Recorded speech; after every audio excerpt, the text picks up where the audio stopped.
Hello friends, welcome to my channel Sarkari job alert. और आज मेरा हम लोगों का टॉपिक है कि भारत और नेपाल का जो राजनीतिक नक्शे पर विवाद है वो क्या है, उसके बारे में। नेपाल की कैबिनेट ने एक अहम फैसले में नेपाल का राजनीतिक नक्शा जारी किया है। इस नक्शे में लिपू लेक और काला पानी का हिस्सा दिखाया है।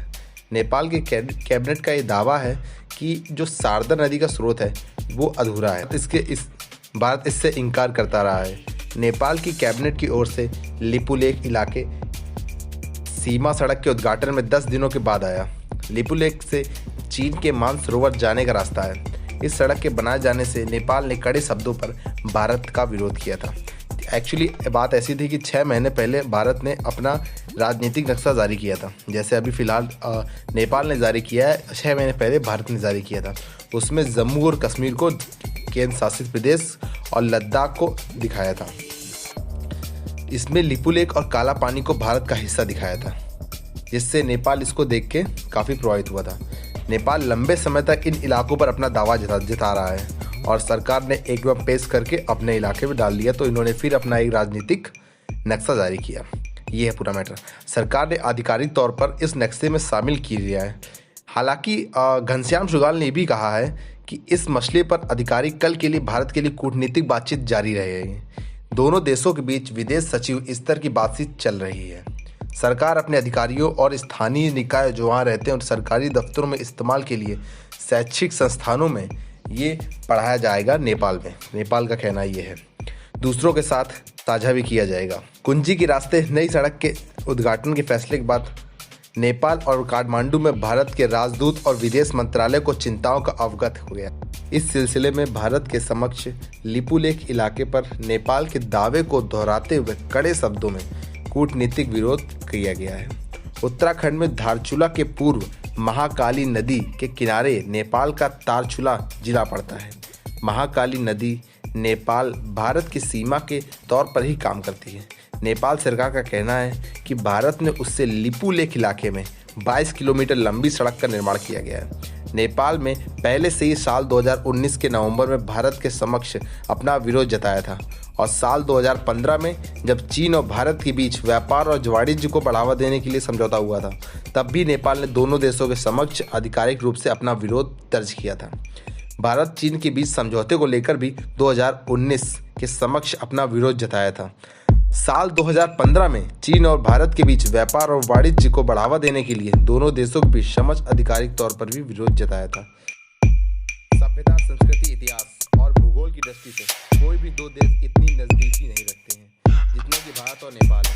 भारत और नजदीक आपने मैप में देखा ये कितने नजदीक है, लेकिन 1800 किलोमीटर लंबी मतलब नेपाल और भारत की जो सीमा है वो 1800 लंबी सीमा है। दोनों देशों के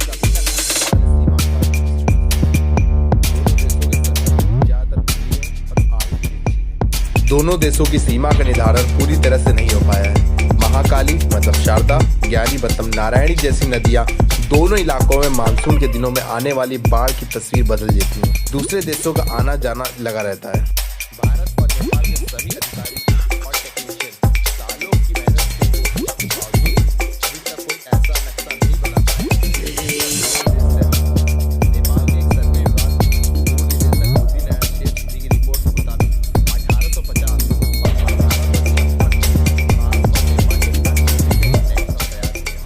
हालांकि इलाकों में ये काम पूरा नहीं हो पाया। नेपाल की पश्चिमी सीमा पर महाकाली नदी और दक्षिणी सीमा पर गंडक नदी दोनों देशों की सीमा निर्धारित करती हैं, लेकिन यहाँ नक्शा तय करने का काम भी अधूरा है। दोनों देशों के सर्वे अधिकारी और टेक्नीशियन महाकाली और गंडक नदी पर सीमांकन के बिंदुओं के निर्धारण पर सहमत नहीं हो पा रहे हैं, क्योंकि नदियों के बहाव की दिशा बदलती रहती है। भारतीय पक्ष का कहना है महाकाली नदी का रुख नेपाल की ओर और उत्तर पूर्व में है। काला पानी में भारत चीन युद्ध के दौरान 1950 में आईटीबीपी ने अपनी चौकी स्थापित की थी, जो इंडो तिब्बत के नाम से चलती है। इसके अलावा सुदूर पश्चिम में स्थित को लेकर भी दोनों देशों के बीच महाकाली काला पानी का मुद्दा विभाग के अधिकारियों का कहना है कि यह हिमालय का क्षेत्र है जहां कोई नहीं रहता, स्थानीय लोगों की बस्ती नहीं है। वहाँ 30 और 40 के दशक में होने वाली एक सुरक्षा कर्मियों की मौजूदगी में ये विस्तार से लिखा हुआ है कि कई अधिकारियों और स्थानीयों में मौजूद दस्तावेज इकट्ठा किए गए हैं। काला पानी के आसपास गांव भी शामिल है, उसके माहौल शांत करने की कोशिश करते हुए कहा है कि दोनों देशों के विदेश सचिव स्तर की वार्ता में भारत विरोधी नारे गूंज रहे हैं। काठमांडू से लेकर नेपाल संसद तक भारत विरोधी नारे गूंज रहे हैं। भारत नेपाल सीमा अतिक्रमण विवाद में बताइए कि आपकी प्रतिक्रिया क्या है, आपको क्या लगता है, कैसा होना चाहिए, किसके पक्ष में हैं आप। और मेरे तरफ से आपके लिए एक सवाल है, ये बताइए लिपू लेक कहाँ पर है। आप मुझे कमेंट बॉक्स में ज़रूर बताइए इसका उत्तर। तो अब हम मिलते हैं अपनी नेक्स्ट वीडियो पर। आप इसको फटाफट साझा करो, दूसरों के साथ शेयर करो और फटाफट सब्सक्राइब करो। तब तक के लिए धन्यवाद। जय हिंद।